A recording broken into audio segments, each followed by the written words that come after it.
It's under rented at the moment for less than what it should be, but that is a very, very common thing in property investing.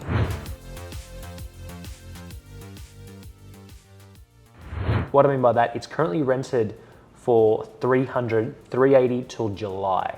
Now, if you look at the bottom of the attachments, there is one that's on the market for rent now, and it's not as nice, I'd say. It's not as nicely renovated.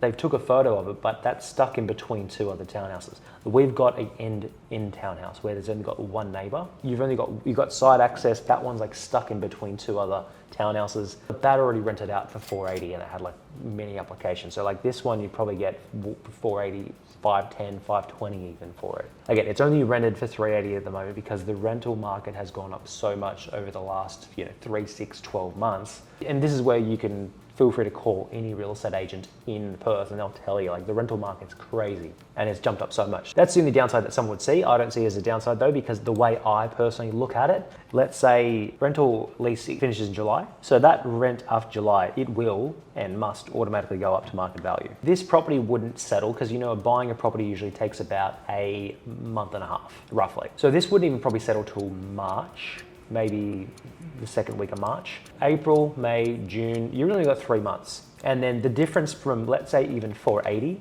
minus $380 is $100 difference a week. So $100 times 4 weeks in a month. And then if we're waiting, let's say even 3.5 months, 400 times 3.5 is $1,400. Not a deal breaker for such a good deal. Townhouses like this, especially really good renovated ones that are on the end kind of thing, like I see these going up to 400,000. Like to me, it is inevitable. Like they should be worth 400,000 already. It's like, what's to gain? What's the bigger picture? And does $1,400 make a difference? And that to me, but someone could see that as a downside.